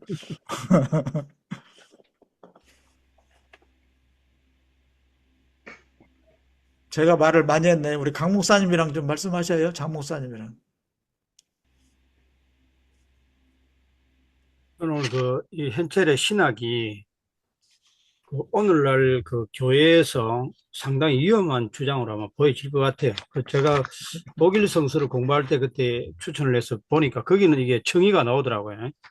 나오는데 어쨌든 개신교 신학자들도 아마 이 정의에 대한 것도 쉽게 주장을 하지 못할 것 같기도 한데 여호수아에서 지금 현철이 이야기하는 정의가 있음도 공감하고 조금 전에 임 목사님이 말씀하신 본문에서 답을 줘야 된다는 것도 공감을 합니다. 근데 제가 이제 이걸 쭉 몇 주 동안 저 주제를 가지고 말씀을 나눌 때 갖는 의문이 신학적으로는 어느 정도 답을 내기는 하던데 뭐냐 그러면 구약 성경이 당시의 신앙 공동체가 자신들의 역사 속에서 하나님을 갖다 고백했을 거 아니에요. 그렇다면은 오늘날 교회는 아까 김종환 목사님 말씀하셨지만 이 본문을 나름의 깊이를 가지고 재해석을 해야 된다고 보는데 어쨌든 신학적으로는 뭐 예수 그리스도의 어떤 안에서 어떻게 새롭게 이해를 하려고는 하잖아요. 근데 거기에 대한 것은 해야 되는가 하는 생각이 드는데 어떻게 생각하는지 모르겠어요. 신약에 와서는 이제 땅 문제가 구약만큼 뭐 자주 나오지 않은데, 그래도 예수님의 산상설교에 보면 온유한 자가 땅을 차지한다 할 때 온유가 뭐냐? 땅을 차지한다는 게 뭐냐? 이제 이런 이 부분에서 땅에 대한 얘기를 우리 목사들이 설교 어떻게 할까 궁금은 해요. 진짜 온유하면 땅 하나님이 뭐 토지를 막 주시고 그래서 땅값도 올라서 부자 되나요? 하여튼 그 부분이 조금 이제 신약에 희미하게나마 반영은 돼 있는데, 그래서 많은 사람들은 이 땅은 이 땅이 아니라 저 하늘의 땅, 영원한 천국 이렇게 해서 좀 그걸 또 비틀어 버리는데, 에, 그래요. 그런데 이제 아까 희년 문제도 이스라엘이 정복해서 땅을 차지한 후에 분배했으면 말이 되는데 정복을 안 했기 때문에 그 당시 배분은 했던 건 역사적인 사건은 아닌 것 같고, 아까 말대로 바벨론 돌아온 이후에 이스라엘을 재건하는데 땅을 어떻게 지파들이 나누어서 살 것인가에 대한 그들의 고민을 반영하고 있는 것 같아요.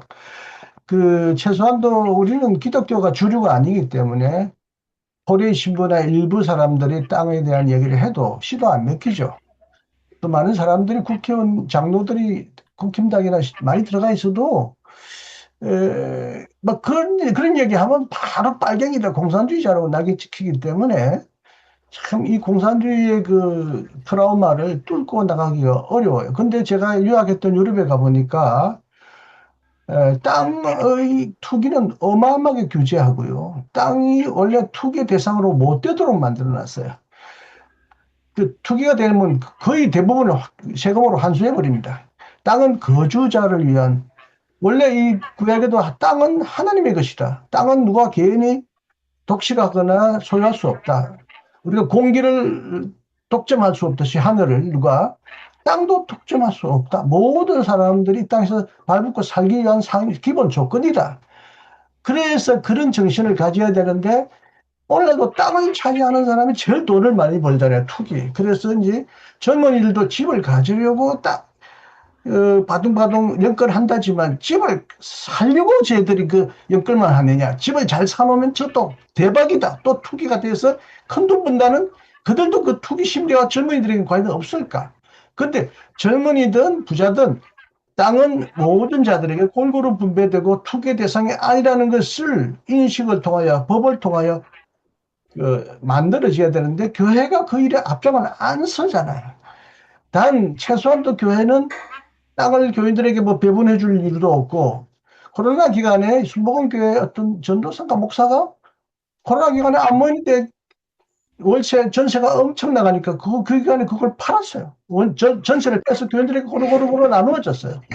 다시 이제 코로나 끝나니까 또 어디 돈을 또 헌금 모아서 어디 전세에 들어갔겠지만 교회를 내 소유로 한다.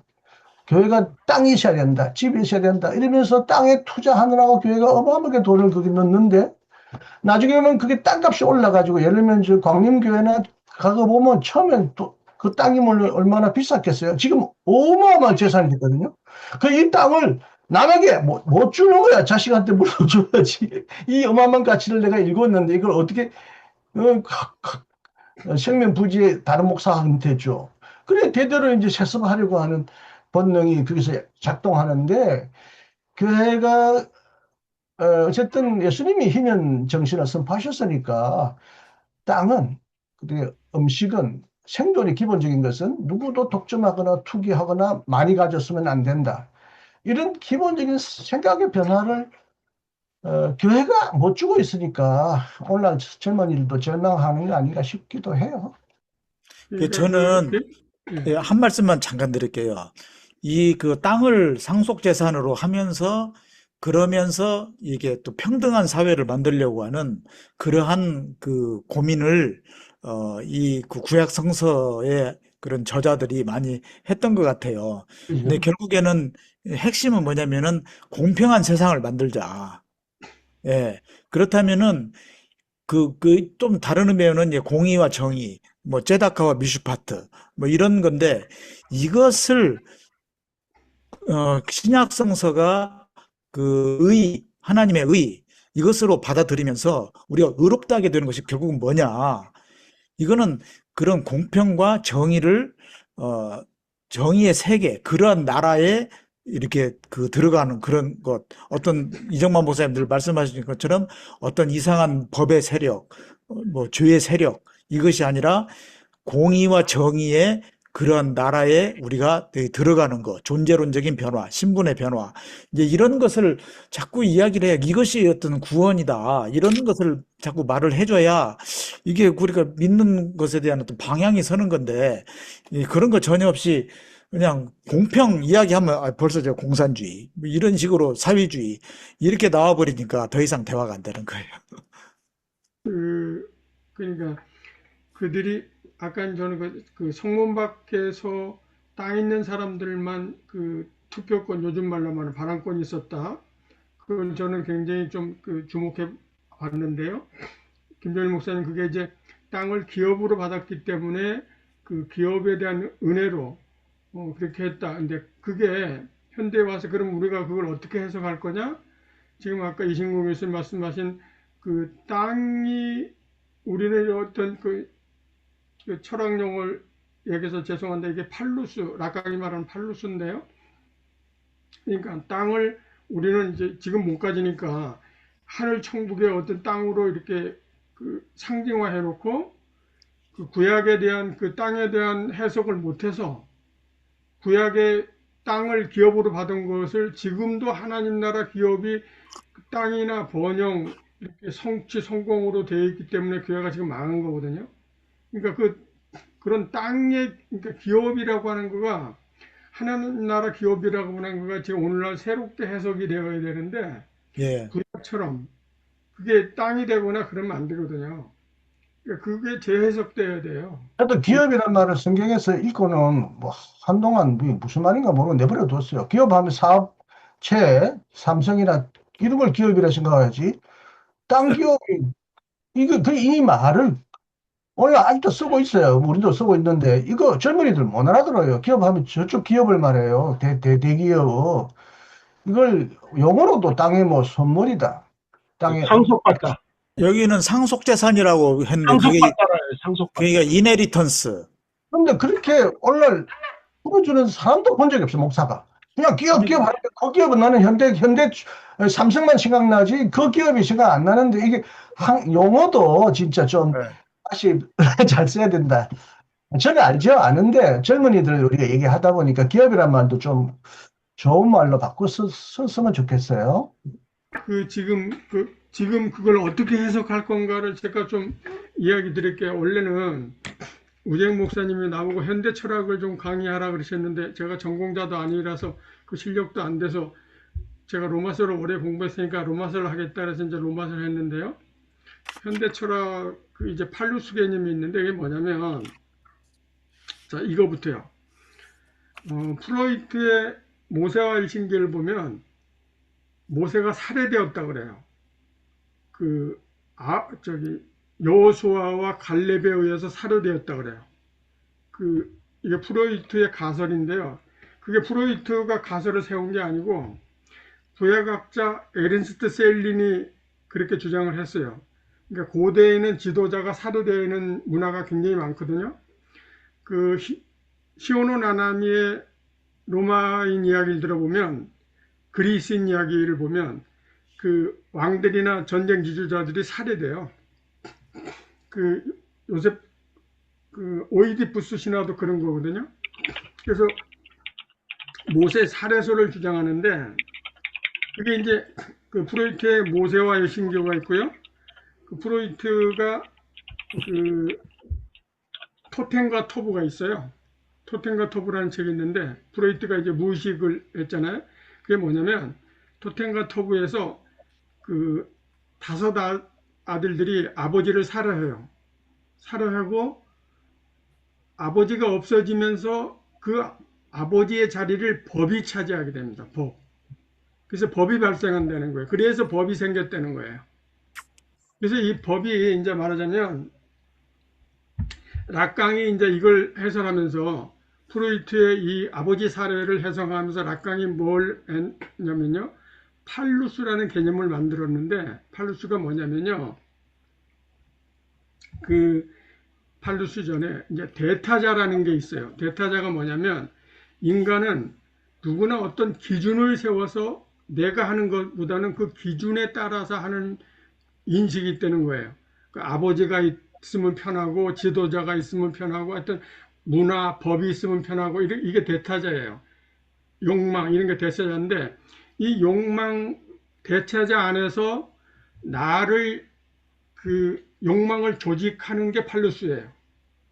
그러니까 팔루스가 그러니까 여호수아로 이야기하면 이 땅이 오늘날 팔루스가 된 거예요.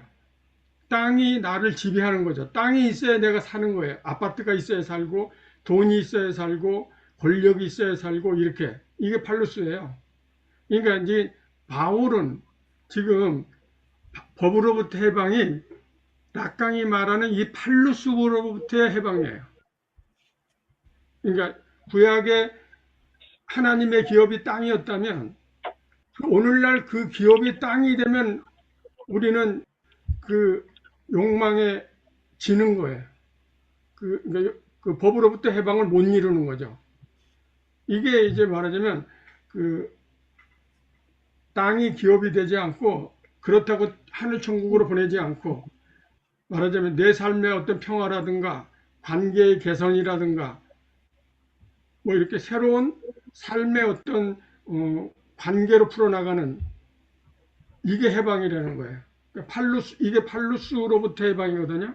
그러니까 이게 여호수아서를 이렇게 해석하는 게 제가 이제 말하자면 현대 철학을 공부해서 이렇게 해석하는 거예요. 로마서를 그렇게 해석하는 겁니다. 그러니까 로마서 7장을 할 때 이제 한 달 있다 하게 되는데 이게 바울이 그러니까 죄, 법, 죽음.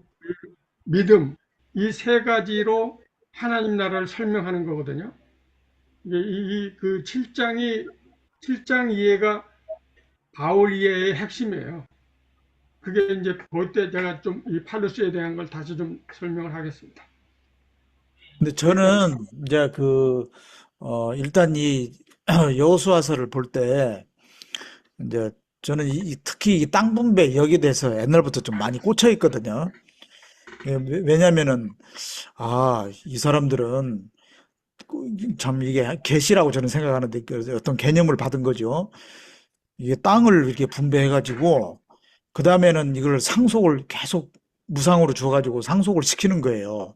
그러다가 혹시라도 어떤 이유로 사고 팔게 돼서 누가 땅을 더 많이 갖게 되고 누구는 땅이 없고 하면은 희년이라고 하는 리셋 장치를 해가지고 또 다 이렇게 원주인한테 다 되돌려 줘가지고 다시 또 새롭게 살아갈 수 있는 이걸 하는 기본 사회를 해줬다는 것이죠. 그러면서 11조를 거뒀는데 11조는 딱 제한이 있어요. 그러니까 땅에 대한 소산물, 그 다음에 목축한 거, 이것만 했지, 나머지 뭐 금세공을 하든 무역을 하든 또 뭐 무슨 장사를 했든 이것에 대해서는 11조를 이제 거두지 않는 거예요. 이렇게 하면서, 이렇게 어떤 기본 사회를 만들고 그러면서 평등하면서도 또 자유가 있고 하는 이런 세상을 이 신학자들이 이렇게 꿈꾸었구나. 이것을 생각하니까 굉장히 은혜가 되고, 이게 하나님 나라의 어떤 기본 그거라면은 예수님은 또 그것을 이어받으셨고, 더 발전시켰고 했다면 이것을 우리가 복음으로써 이 세상에 얼마든지 제시할 수 있겠구나, 이렇게 생각하고, 막 저는 좀 열변을 토하고 싶은데, 좀 주변의 분위기는 영 아니란 말이에요. 그렇습니다. 아니, 저는 김 목사님 말씀에 너무 동의하면서도요.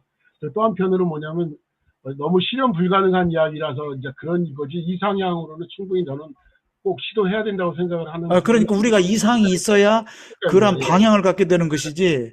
예를 들면 책상을 내가 이렇게 만들어야 되겠다 하면 책상에 대한 구상이 있어야 언젠가는 책상을 만드는 거지. 그렇죠. 그죠? 그러니까 그 꿈을 버리지 말아야 되는 건 분명한 것 같고요. 근데 다만 오늘 우리 사회가, 우리 기독교가 그럴 능력을 조금이라도 가지고 있느냐라고 했을 때 저는 너나 잘하세요라는 말도 지금 어울리지 않는 시대가 되어버릴 정도로 참담하니까. 그게 슬퍼요. 당연히 글로 가야죠. 그리고 아까 이제 저는 뭐 다른 얘기 아니고 신앙 얘기할 때 우리 이시공 교수님 얘기할 때 산상설교에서 땅 기업 얘기는 했을 때 사실 저는 산상설교를 팔복이라고 하는 것에 대해서 불만이 무지 많은 사람입니다.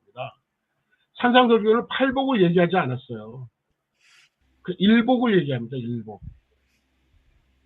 처음 들어보시나요 혹시? 말씀을 해보시죠. 그래서 땅을 기업으로 받는다라고 했을 때 저는 해석을 어떻게 하느냐 하면 왜 해필이면 온유한 사람에게 땅이 허락이 될까? 이렇게 질문을 거꾸로 해봤어요.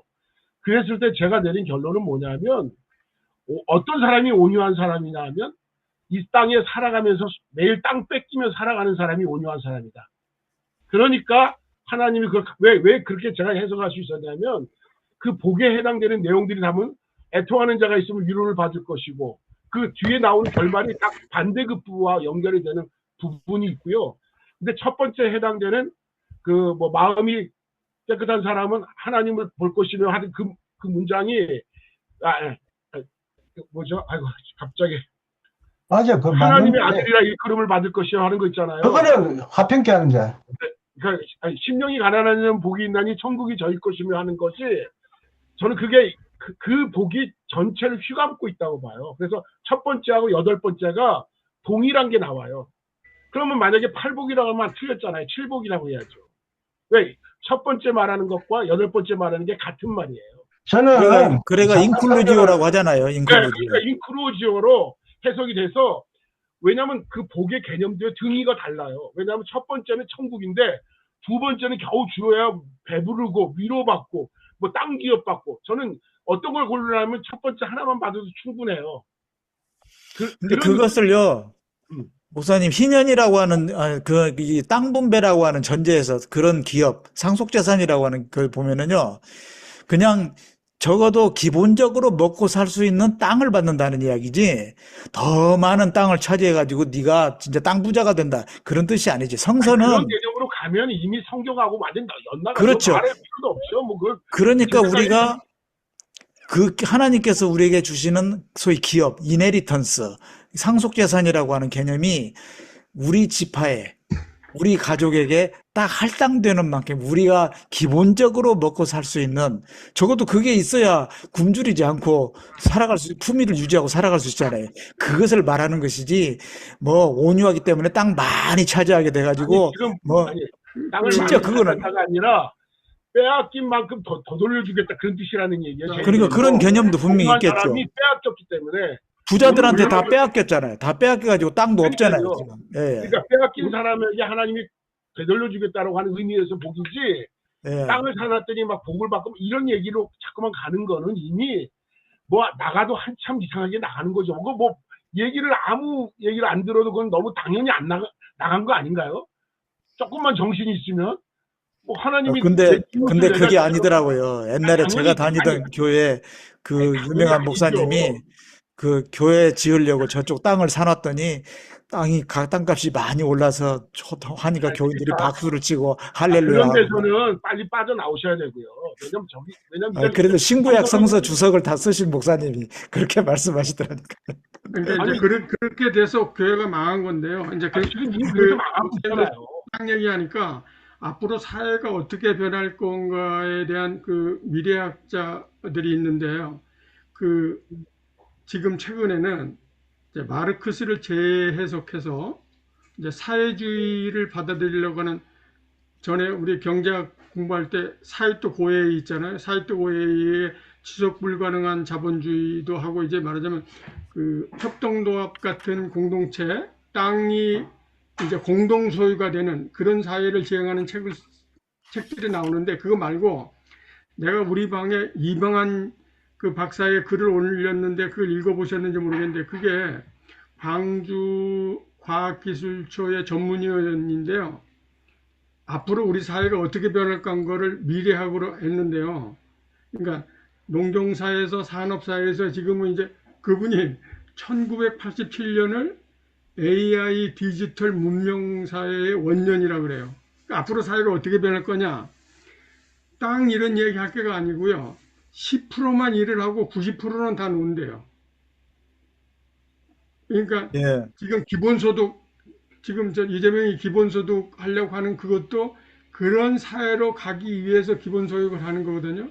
그러니까 이제 향락사회가 가면 망하는 거고, 90%는, 그러니까 10%만 이제 AI가 모든 기계로 이제 작동을 하기 때문에 근로자가 이제 다 실직을 하는 거예요. 그럼 정부에서 먹여 살리는 거거든요. 머스크가 이미 여러 차례 얘기한 거예요. 사실 머스크. 예, 머스크 예. 아시죠? 예. 예, 그래서 지금 그 사회가 그렇게 90%가 이제 뭐 땅이고 뭐 재산이고 소용없는 그냥 그런 사회가 오기 때문에 그 뭐 희년 뭐 이런 거 안 해도 될 것 그러면 같습니다. AI가 구세주네, 메시아네. 이렇게 새로운 AI가 그러니까요. 예. 그런 AI 시대가 앞으로 이제 올 것을 우리가 예상을 하는데, 예. 여기에서 어떻게 하면은 공정한 세상을 만들 것이냐. 이제 이런 것이 성서가 말하는 중요한 메시지인데, 이걸 가지고 우리가 이 사회에서 충분하게 서로 수기가 될 수 있도록 하고, 어떤 합의된 법이 만들어지고 제도가 만들어지고 하는데 교회가 좀 기여를 해야 되지 않겠습니까? 근데 교회는 전혀 그런 준비가 안 돼 있는 나는 거죠. 그 중국의 사회주의 국가가 참 모범적이라고 보는데, 추미애 씨도 그런 적이 있었어요. 땅은 다 국유화하자. 개인 소유를 없애고. 그래서 필요한 사람에게 빌려주는 거야. 중국은 그렇잖아요. 북한도 땅의 개인 소유는 사라졌어요. 근데 추미애 씨도 그 얘기 한 적이 있어요.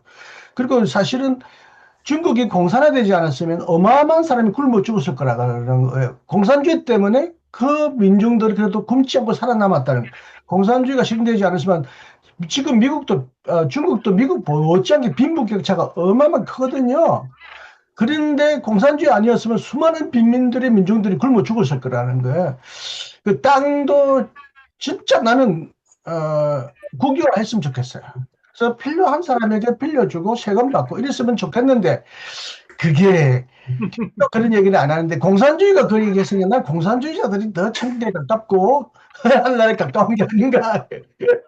예수쟁이들은 다 지옥에 불쏘시개 갑니다. 나부터 그런 생각을. 아니, 최소한도 우리나라 공산주의가 그 국유화는 실체했잖아요. 근데 추미애 씨가 그 얘기 한 거 아시죠? 예. 토지의 공개념은 토지의 신부를 통해서 여러 사람들에게 오늘 기업됐지만 토지의 국유화 이걸 추미애 씨는 교회 나가는 분이에요? 권사예요? 목사가 아니라 물론 그거 아주 허무맹랑한 얘기로 지금 사람들은 다 미친년이라고 오해받을지는 모르겠지만 어쨌든 실은 됐든 말든 그런 얘기 자꾸 하면 말이 시가 된대잖아요. 말을 하면 될 텐데 적어도 땅의 국유화가 되지 않으면 땅 문제는 난 해결 안 될 거라고 봐요. 밥 먹는 거는 뭐 또 다른 방법으로 밥 먹으면 되는데. 근데 저는 그것을 뭐 우리가 이야기하기에는 조금 버거운 문제이긴 하지만은 예, 가끔 우리 공부에 참여하시는 그 이재율 교수님, 뭐 예, 주일날에 참여하시는 교수님하고도 다른 모임에서도 이야기를 좀 많이 해봤는데요. 예. 결국에는 지금 제일 무난한 제도는 말하자면은 종부세. 예, 종, 부동산세. 종부세를 이렇게 좀 많이 거두는 식으로, 그렇게 하는 것이 가장 합리적인 대안이다. 대통령도 어저께 토지 가지고 토론했는데 이재명 대통령도 그런 방향으로 가고 있죠? 네, 네, 어제 무슨 윤석열이가 그 종부세 다시 없애버린 걸 지금 뭐 20억으로 할 거냐, 30억으로 할 거냐, 지금 그거 지금 논의하고 있는 중이거든요. 말하자면 그 토론하잖아요. 적어도 한 집은 그리고 세금을 물지 말고 똑똑한 한 집이 그것도 똑똑한 집도 너무 비싸면 세금만 물자. 그런데 어쨌든 한 집, 주거용으로 한 집은 우리가 물지 말고 어쨌든 많은 집을 가지고 투기하는 사람은 세금을 많이 물린다는 건 제가 독일에서 제가 땅 얘기도 했지만 독일은요 부부가 돈을 벌잖아요. 그러면 예를 들면 아내의 월급의 70%가 세금으로 갑니다. 그 정도로 부부가 많이 벌면 더 내라 해서 70% 가져가요.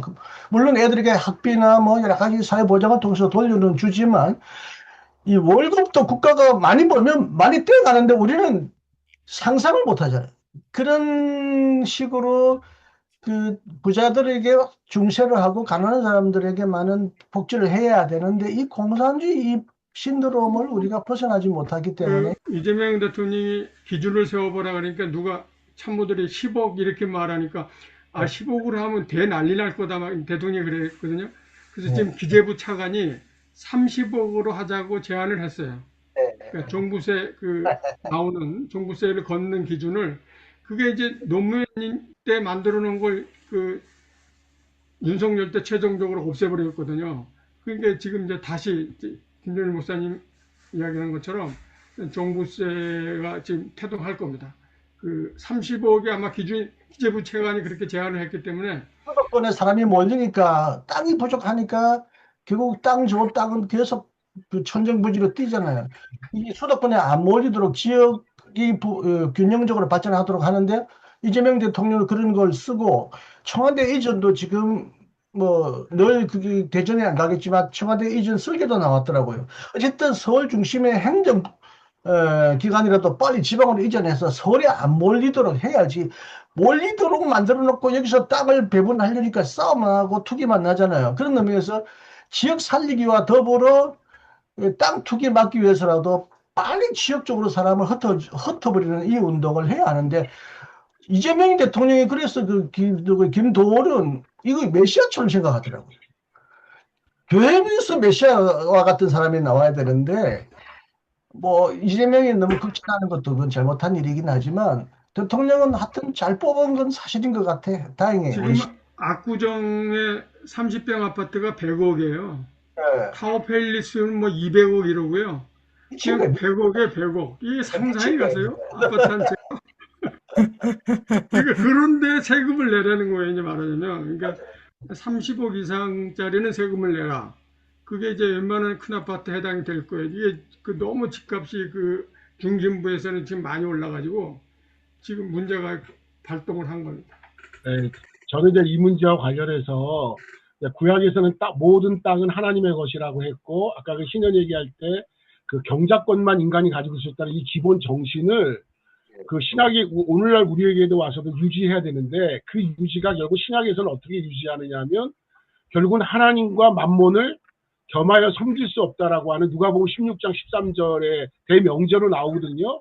그리고 구약에서는 껐득하면 우상숭배 얘기를 하는데 사실 신약에 와서는 우상 숭배에 대한 이야기가 잘 안 나와요. 거의 안 나오고, 근데 그걸 왜 그럴까라고 했을 때 여기서 우리가 좀 놓치고 있는 게 뭐냐면 돈과 관련해서 말하고 있는 게 다 우상 얘기를 하고 있는 거라고 보시면 될 것 같다는 생각이 드는 게, 누가복음 16장 13절이 하나님과 만몬을 겸하여 섬길 수 없다는 대명제. 그 디모데서 가면은 모든 욕심이 잉태한즉 죄를 낳는다는 욕망, 요것과 관련해서 있다라고 하는 거. 그러니까 지금 오늘 이 얘기는 땅 문제도 결국은 돈 문제라고 볼 수도 있잖아요. 또 그걸 다른 말로 하면, 그러니까 결국은 이 돈이, 내가 가지고 있는 소유한 돈이 정말 내 것이라고 생각하느냐, 아니면 하나님의 것이라고 생각하느냐라고 믿는 사람이 먼저 전 질문해야 된다 생각해요. 남의 거 얘기하는 거는 쉬워요. 그런데 중요한 건 내가 그렇게 실천할 수 있냐라고 하는 것 같아요. 이 돈이 내 것이라고 생각하느냐, 아니면 하나님이 나에게 경작할 권리만 준 돈이라고 생각하느냐. 여기서부터 우리가 진지하게 질문하지 않으면 어떤 논리를 세워도, 목사님, 우리 이신구 교수님 말씀하신 것처럼 땅 재분배하는 이 얘기를 뭐 수많은 이단들이 얼마나 많이 애용해 먹었습니까? 그래가지고 재분배한다고 했거든요. 뭐 박태선이가 안 했습니까? 근데 거기에 공정이 일어나느냐고요. 그러니까 무슨 얘기냐면 이게 권력이 아까 집대화되는 거랑 거의 비슷한 것 같다는 생각이 들어요. 그래서 중요한 건 뭐냐면 소박하든 뭐하든 이 내가 가지고 있는 재산이 하나님이 나에게 주신 것이냐라고 하는 신앙 고백이 가능하냐 묻고 싶은 거예요. 왜? 하나님이 나를 통해서 주신 거니까 내 것이 아니라고 하는 생각이 있지 않으면 어떤 이야기를 해도 저는 구약의 그 정신으로 돌아가기에는 글른 것 같다는 생각이 우리는 들어요. 청직이다. 그 얘기를 많이 옛날에는 하지 않았나요? 그 요즘 덜 하는 것 같아. 아니, 이민호 목사님 말씀에 동의하는데 그게요, 교회 것도 아니어야 돼요. 내가 아까 교회 땅 올라가니까 박수 쳤다 그러는데 그 오카는 목사의 그 가론유다 설교가 있는데요. 돈을 탐을 해서 가론유다가 죽었으니까 돈 탐하지 말라고 하니까 내내 얘기하더라고요. 그 설교 들으면서 아니 자기 교회에다가 돈을 이렇게 쌓아놓고 돈을 탐하지 말라 그러면 이게 어떻게 된 거예요? 그러니까 교회 돈은 내 거가 아니다고 생각하면 안 되는 거예요. 교회 거는 하나님 거다 그래가지고 이게 지금 이렇게 부를 쌓아서 이게 망한 거거든요. 이게 교회도 마찬가지. 예, 저는 그것이 교회이든 뭐든 어쨌든 간에 재물을 쌓아두는 것 자체가 어떤 목적에 의해서 가능은 좋지만은, 그러나 그 목적도 사실 위험할 수 있어요. 왜냐하면 그 인간이 악하니까. 어떤 권력화, 아까 이 목사님 가르침 들으면 정말 세력화되고, 그죠? 자기하고 동일성 시키려고 하는 그런 요소가 너무 강해져 버리면 타락으로 갈 수밖에 없기 때문에, 중요한 것은 누구를 탓하고 누구를 몰아가기에 앞서서 과연 우리가 이렇게 말하는 우리들이 소박하게나마 그런 정말 세계관을 가지고 있느냐, 가치관을 실천을 하느냐 안 하느냐는 그 다음 문제 또 가진 다음에, 그럼 이거를 어떻게 내가 좀 실천해 나갈 수 있겠냐를 소박하게 펼쳐나가는 게 저는 공동체 운동으로 되어야 되고, 그것이 조금씩 확장되면서 우리도 그렇게 한번 해볼래, 이렇게 가는 구조가 되어야 가능성이 그래도 조금 있지 않느냐. 그렇지 않으면 저는 희망이 없을 것 같아요. 왜? 수많은 사람들이 했어요. 그렇게 했는데 결과적으로는 뭐만 일어나냐면 자기들 재산 증식만 일어났죠. 근데 그 문제를 말이죠. 조금 다른 면에서 접근한다면, 개인적인 접근 이거보다도 일단 적어도 세금이나 올바로 내자고 하면 될 것 같아요. 이게 이제 지금 1억 종합소득이 예, 1억이 넘어가면은 40% 세금을 내거든요. 예. 근데 이 40% 세금을 안 낸단 말이에요. 그 옛날에 그 이명박 때는 세금 40% 내면은 오히려 이상한 사람 취급받았어요. 한 20%쯤 이렇게 내고 나머지는 세무사 직원한테 뭐 맛있는 거 좀 사다 주고 선물 티켓도 좀 주고 이렇게 해가지고서 싹 넘어가는 그런 시대였어요. 근데 박근혜 대통령 때는 이제 성실납부제라는 거 만들어가지고 1억 원 넘어가면은 무조건 40% 걷자 이래가지고 막 이제 뭐 예외 없이 막 걷어내기 시작했어요. 그 덕을 제일 많이 본 분이 문재인 대통령이라고요. 왜냐면 세대 개편 없이 박근혜 대통령이 40% 걷기로 해놓은 거 그대로 이어받아가지고 지금 40% 걷고 있거든요.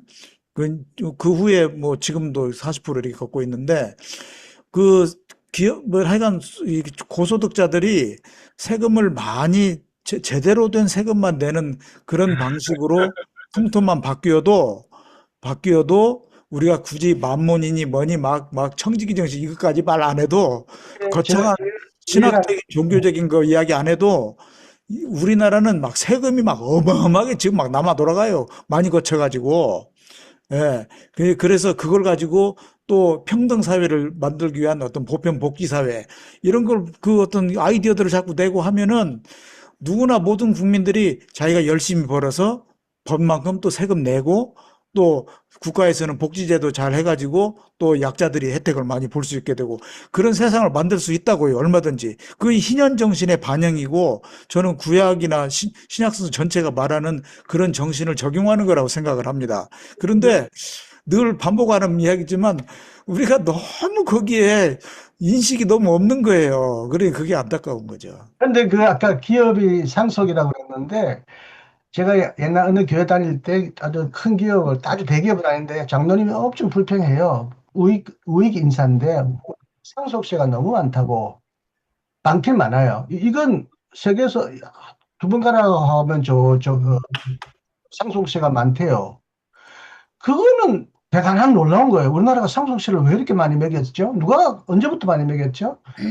그래가지고 상속세를 많이 내려서 세금 많이 거두면 우리나라가 그 세금으로 좋은 일, 복지를 위하여 쓰잖아요. 그거는 우리나라가 왜 상속세를 다른 나라 못지않게 어마어마하게 거두는지, 이러면 이재용이도 상속 받아가지고 어마어마한 그 상속세를 지금도 다 냈는지 모르겠어요. 그렇게, 요거는 참 희한해요. 바람직한 건데, 그 누가 이거 만들었죠? 상속세 이렇게 많이 때리는 거? 이건 바람직하잖아요. 그나마. 상속세는 우리가 많은데 재산세는 우리가 어마어마하게 작아요. 캐나다의 30분의 1이거든요. 아, 그러게요. 상속세만 많이. 상속세는 우리가 좀 높은 편이라 그러는데 재산세는 말도 못하게 작아서 재산세 그 이명박 때 아니면 김영삼 때 한번 올리려고 그러다가 조세저항에 걸려가고 다시 취소해버린 사건이 하나는 있었거든요. 티커를 타나, 막 음압을 큰 타나, 벌금은 범칙금은 똑같이 받는다. 이것도 차등 받자. 이런 얘기가 옛날에 있는데 쑥 들어갔어. 부자들 큰 차는 많이 받아도 되는데, 가난한 티커나 막 대형 차나 똑같은 세금을 속도 위반을 똑같이 받으면 그것도 차이가 억울한 것 같은데, 이런 것이 하나씩 조그만 것부터 개선해 나갔으면 좋겠는데. 오늘날 뭐, 우리 문제가 됐네. 요새. 장 목사님 좀 얼굴 좀 보여주시죠. 아까 한 분 나가셨나요? 아니요, 지금 들어와 계세요. 화면이. 장 목사님도 좀 말씀하시고요. 정 목사님 이야기하시고 아니, 우리 마쳐야 되겠습니다. 시간이 예. 잘 듣고 있습니다. 하세요. 우리만 너무 많이 얘기하니까 미안한데요. 좀 하세요. 아니, 내가 그래, 아까 저기 그 요소를 내가 그 챗GPT에 돌려보니까 그 챗GPT에서 이야기하는 신학 정신은 땅은 존재라고 이야기를 하더라고. 문제요? 뭐 어려워요? 보상해? 존재. 무슨 소리? 그러니까 그 챗GPT는 이게 땅이 아니고 지금의 자본주의 사회는 당신의 몸 자체가 하나님 주신 선물이다 이렇게 이야기를 하더라고. 그 말이 더 오히려 지금 현재 시대에는 그 성도들한테 인식시킬 수 있는 그런 방법이지 않을까 생각을 해요. 예, 우리 정 목사님 한마디 하셨으니까 이제 오늘 이거 뭐 결론을 내기 힘들고 다음에 또 계속해서 조금 기회가 되면 또 이야기하도록 하겠습니다. 예, 우리 김 목사님 수고 많으셨고 우리 이제 마쳐야 되겠습니다. 근데 다음 주 모임 계속 하나요? 왜냐면은 그 지금 혹석이기도 하고 여름 휴가철이고 이래 해가지고. 그럼 한번 쉬면 되죠. 뭔가요? 뭐 쉬면 되고. 한 달 쉬어도 좋고요. 예. 바로 한 달 휴가로. 그러니까 다음 주는 좀 휴가하면 어떨까 싶으네요. 예, 네, 그렇죠. 김정희 목사님도 좀 쉬셔야 되니까. 예. 아니 저는 괜찮은데요.